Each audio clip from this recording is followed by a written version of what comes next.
parfois les gens, c'est vrai que Ce sont des évocations poétiques. et en même temps un travail donc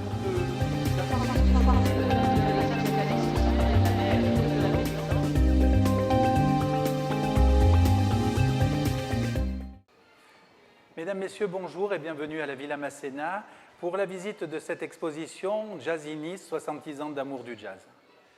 70 ans d'amour du jazz, mais sur une histoire qui a commencé il y a un siècle à Nice, sur la promenade des Anglais, la Jetée Promenade. La Jetée Promenade qui va accueillir avec l'association IMCA, une association américaine, les militaires qui sont venus en convalescence à Nice. Ces militaires arrivent avec leur musique. C'est des musiciens américains, c'est des militaires qui veulent faire partager aussi leur passion. Leur passion, vous allez la trouver dans la musique, vous allez la trouver dans les disques, vous allez la voir tout le long de notre exposition. Cette musique, c'est les salles de spectacle, c'est aussi les disques, c'est les 78 tours, les gramophones. On commence à diffuser la musique, on commence à la rendre accessible à tous. Ce jazz qui va être écouté par Matisse, qui va être écouté par Dufy, va entraîner en 1933 la présence du Hot Club de France. Et on va faire une filiale avec deux personnages importants, Charles Delaunay et Hugues Panassier, qui seront les deux fondateurs du Hot Club de France, mais qui vont être importants pour le futur du jazz. 1945, Hugues Delaunay écrit « Ce jazz, c'est inconnu. C'est inconnu, on le connaît, commence à le connaître avec le jazz de la Nouvelle-Orléans, ce que les musiciens nous ont apporté. Et puis les disques, 1945, on a vu 1918, les Américains viennent pour se reposer à la Jetée Promenade. En 1945, ils sont au Palais de la Méditerranée. Ils sont là, ils amènent avec eux des V-disques, des disques rares aujourd'hui. Ces disques qui étaient faits par les troupes américaines pour la diffusion, pour pouvoir accompagner les militaires. Ils ont une particularité, ces disques. D'un côté, vous avez du classique, vous pouvez avoir Carmen ou les Roses de Picardie. De l'autre côté, Sidney Bechet. Le jazz et Nice, c'est déjà une histoire d'amour. Cette histoire d'amour et des musiciens, c'est ce qu'on va essayer de vous présenter avec une question. Si vous vous demandez ce qu'est le jazz, vous ne le saurez jamais. Armstrong. On n'est pas là pour vous parler du jazz. On est en train de vous parler d'une histoire entre les musiciens et une ville, le partage. Ce partage, il est si bon 1947. On a Betty, un grand compositeur, qui va écrire, en passant sur l'avenue Jean-Médecin, devant un magasin de lingerie, quelques notes. Et puis il rentre, il écrit à son parolier, qui va écrire « C'est si bon ». « C'est si bon » est proposé à Yves Montand ne le retient pas. Suzy Delair va le chanter, Armstrong va le reprendre, et 1950, c'est le succès qui est connu aujourd'hui dans le monde entier. 1948, le premier festival du jazz. 1948, c'est l'Opéra de Nice, c'est Armstrong.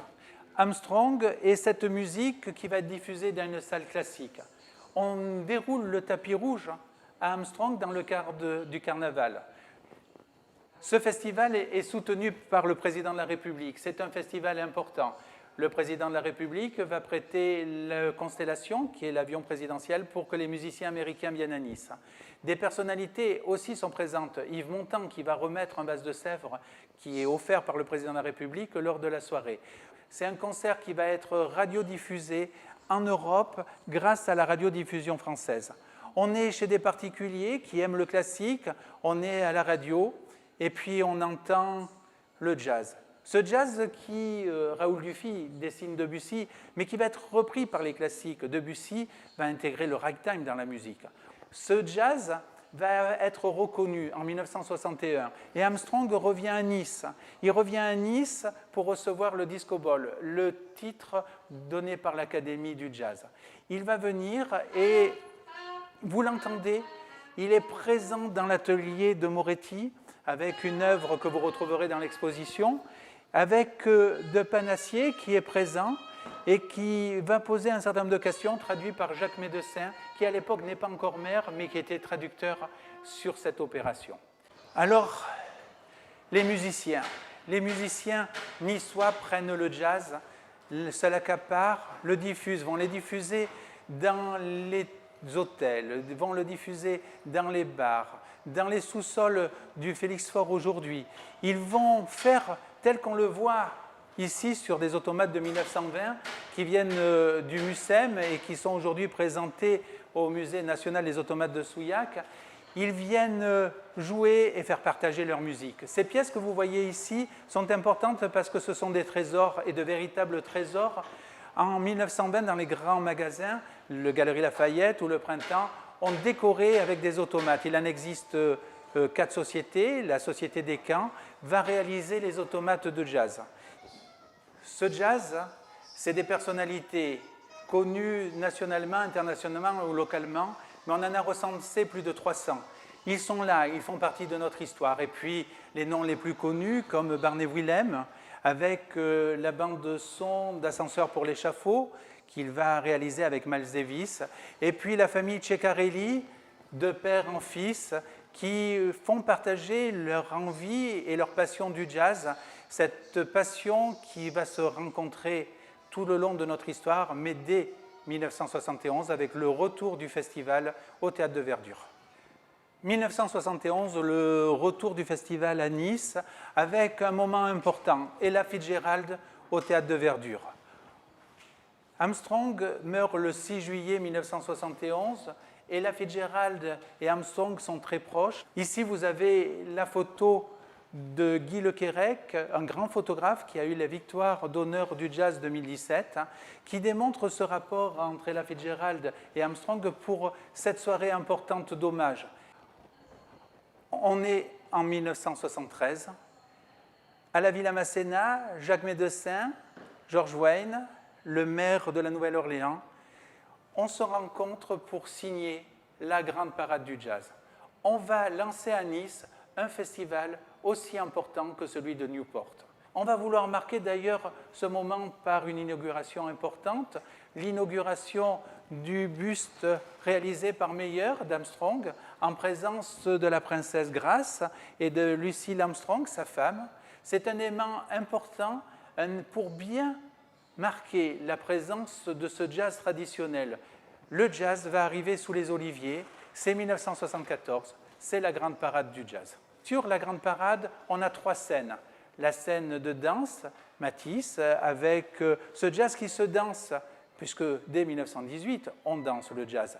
Et puis 2 autres scènes, la scène Matisse, qui est la scène qui va recevoir les plus grands acteurs, les plus grands musiciens. On va avoir Miles Davis, qui va faire 9000 personnes sur la soirée au niveau de la scène, et puis les arènes de Cimier, où on va voir Dizzy Gillespie, Lionel Hampton, Stan Getz. Cette musique qu'on entend tout le long de l'exposition, elle est là pour nous faire vivre, nous faire danser, nous faire partager des passions. Et lorsque l'on regarde cette passion, on a vu tout à l'heure, Moretti était là en 1961. Mais cette passion du jazz fait que Moretti est encore là en 1976. On a un tableau important, Comte Bézi. Comte Bézi, ce tableau va être remis par Moretti et John Wayne pendant le festival. L'école de Nice est présente aussi dans l'exposition. Elle est présente dans l'exposition parce qu'elle est présente au quotidien dans l'histoire du jazz. Que ce soit Ben, qui a réalisé notre affiche cette année, que ce soit Armand, dont vous voyez ici une compression de 1983, Mas ou Sosno, tous ces grands de l'école de Nice sont là pour partager cette musique et nous donner envie de l'écouter et de l'entendre. B.B. King se pose une question. Qu'est-ce que j'entends aujourd'hui?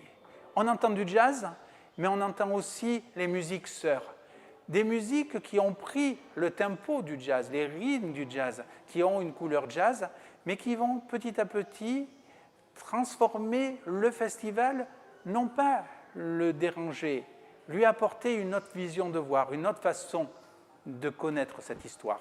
Alors, bien sûr, les grands noms sont là. Nougaro, 1995 et 1997.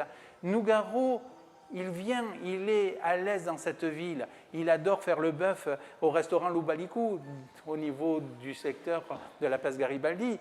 Il est présent dans notre histoire. Il va écrire un poème sur le jazz, Nice et Moretti.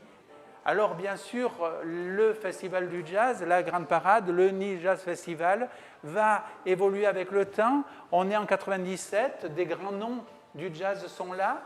Du jazz ou pas d'ailleurs, mais Michel Jonas au Festival du Jazz, la boîte de jazz, c'est un moment important aussi. C'est important bien qu'il dise que lorsqu'il écrit la boîte de jazz, il se rappelle d'une audition qui ne s'était pas forcément très bien passée. On n'est pas sur un festival où on vient écouter un concert, où on vient juste quelques minutes pour voir un artiste, mais parce que cette musique qui nous prend, qui nous accompagne, c'est la musique d'aujourd'hui et de demain. 2011, c'est le retour aux sources. Le jazz, 1971 et la Fitzgerald au Théâtre de Verdure, ce jazz qui est monté aux arènes de Cimiez a besoin de renaître, de retrouver sa vraie place dans la ville et dans le centre-ville. Alors, le jazz traditionnel au Théâtre de Verdure, les musiques sœurs, qui ne sont pas autre chose que de la musique avec des rythmes et une volonté de passer des passions sur la scène Masséna. On a un lieu mythique, notre place Masséna. On a des musiciens. Et tous ces musiciens vont se retrouver grâce aux victoires de la musique à Nice.